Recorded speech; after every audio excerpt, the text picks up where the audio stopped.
Ladies and gentlemen, hey, hi, how you doing? Welcome back to the channel. Thank you so much for stopping by. We've been talking a ton about Verdansk lately, right? It's obviously one of the more anticipated, if not the most anticipated update for Warzone this year. The return of the GOAT map in many people's opinions, and what initially sparked all of the hype during Warzone 1 was Verdansk, obviously that being the main playable map at the time when it dropped. However, at the same time, while Verdansk is very exciting, I, for one, am very much so looking forward to revisiting it and going through all that nostalgia once again. We've also talked a lot about how Verdansk, single-handedly as a map, is not going to be the answer for Warzone. Gameplay mechanics in the game right now are still incredibly wonky, inconsistent, buggy, not very fluid. The cheating situation in the game is still incredibly out of hand and at one of the lowest points it's ever been at in terms of combating cheaters, it feels like. The server issue in game is still disastrous as well. Call of Duty's investment in their servers does not seem to be very significant, and the connection quality, hit reg consistency, everything going on there, packet loss, packet burst, has also been a main issue for years now. These are topics that I've brought up on this channel time and time again. Several other creators have, and while we are, yes, still looking forward to the release of Verdansk, it's been very apparent that it's not going to fix the game's main problems.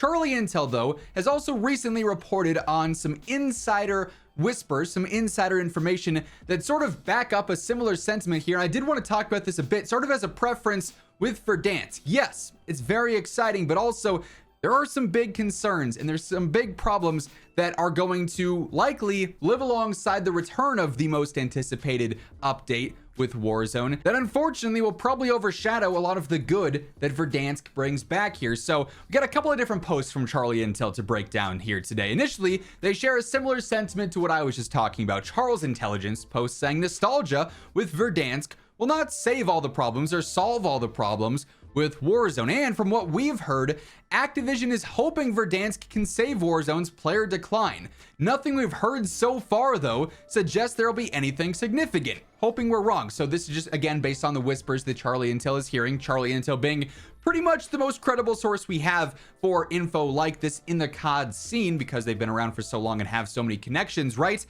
That's not a great thing to hear, that they are going all in and just assuming that Verdansk, because it's the map everyone loves, is just going to save everything. Well, yeah, it's going to get people to come back. Is it going to get people to stay on the game, though? Not if they run into constant cheaters and the servers are atrocious and the gameplay feels super wonky and inconsistent and not similar to that of Warzone 1, which, spoiler alert, we are in Black Ops 6 Warzone right now. The game is not going to feel exactly like Warzone 1, so outright, you are not going to have a one-to-one experience with Verdansk if you're comparing this to Modern Warfare Verdansk or Cold War Verdansk, right? To what we're going to be playing here shortly. It won't be one-to-one, and for that reason, some players will immediately, be turned away. They're not looking to play a new Warzone, they're looking to play what we had before, and the map alone is not going to recreate that. It'll offer some nostalgia, but it's not the end-all be-all answer. Charlie Intel follows up saying, we've also heard that some creators playtested Verdansk a few weeks back and gave feedback on the map. It's not clear what all was played and what feedback will be taken into account. The latest rumors remain that the map's expected to launch with Season 3. There is a bit of a follow-up to this, though. Charlie Intel then goes on to say some creators playtested builds, so different builds of Verdansk for Warzone, with different map elements, including different map traversal elements a few weeks back.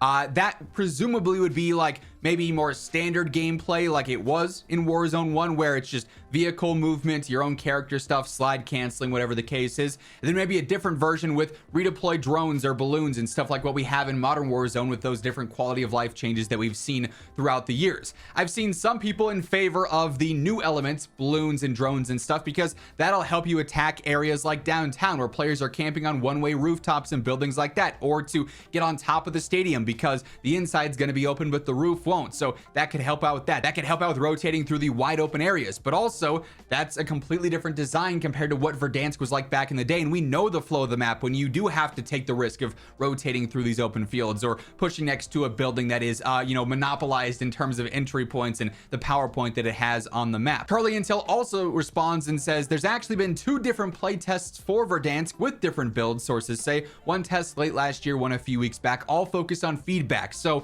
ideally they're trying to gauge the interest in what's going to work the best for Verdansk. They do want to push all their chips in on this. But at the same time, what certain creator A might like could be different from what certain creator B might like, you know, and so you're going to have varying opinions there outright. Some players just want to W key spam at every single red dot. Other players want to play it more tactically, you know.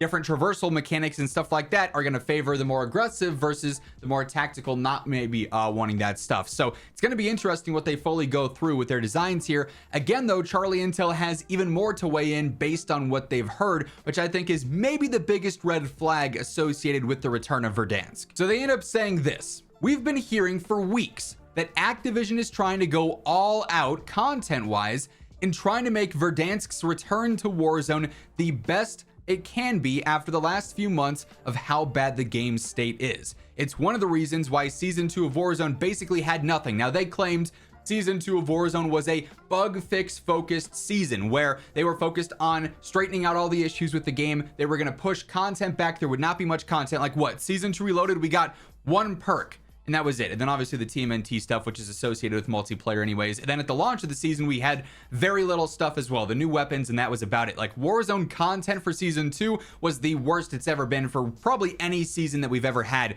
since Warzone dropped. There was just nothing new about Warzone from a content standpoint.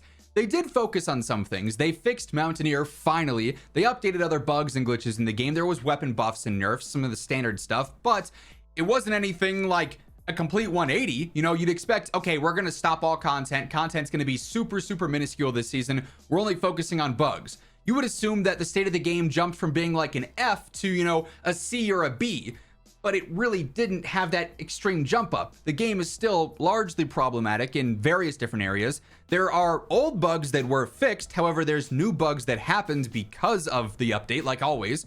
The server issues are still there. The cheating issues are still there. Supposedly Season 3 has that new anti-cheat update coming. They talked about that, but the Season 2 update for the anti-cheat that they talked about didn't really do anything either. So you're still in the place of, well, we don't really trust their word for it. They say it's going to be better, but nothing in game has ever proved evidence of that.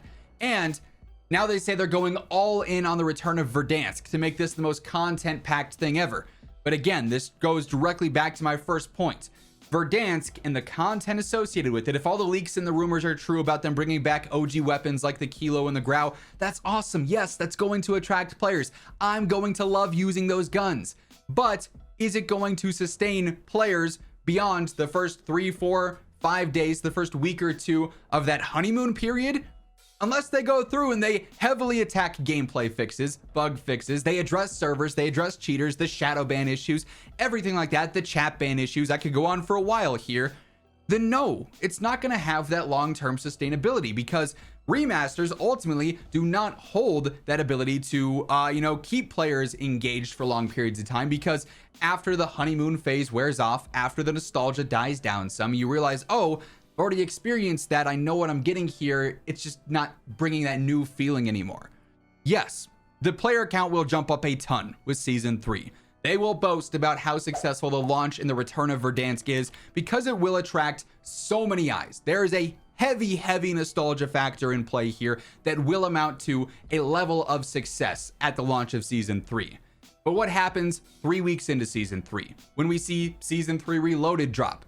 Beyond that, are they going to be able to hold anything, or do they just really think, based on all the wording here and all the whispers that Charlie Intel has heard, that Verdansk is going to magically fix the game? Because if that's the game plan, truly I'm pretty concerned, because I just don't see it playing out like that, unless they got some crazy trick up their sleeve to fix the main issues with the game, beyond it just being dry for content, which Verdansk and this all-in on content plan will help to a certain extent. I don't know if that's the best game plan, if that's the best, you know, plan of action here. Just going all in on Verdansk and Verdansk alone. I feel like that's a large gamble, and I just don't see it paying off. I would love to be wrong here. Obviously, at the end of the day, I want Warzone to be as successful as possible. That's why I'm always trying to push for positive change and highlight the main issues and offer solutions, because at the end of the day, the ultimate goal of this channel even existing is to help the player base and to promote positive change for the game so that we can make gaming more fun, but also I can inform you guys on the best ways to enjoy the game at its peak potential, right? So I hope for the best.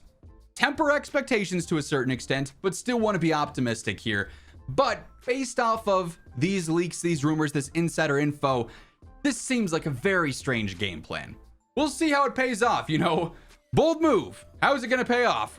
Time will tell here. Very soon, time will tell here. Obviously, as any new stuff surfaces in regards to Season 3, the return of Verdansk, the content, the fixes, everything else, you guys know this is the place to be to stay up to date with everything like that. All things going on in COD, I got you covered with here on a daily basis. So feel free to hit that subscribe button and turn on those post notifications. And if you enjoyed this video, a like rating is always seriously appreciated as well. But once again, thank you so much for tuning in. And until next time, take it easy, have an awesome rest of your day, and I'll catch you later.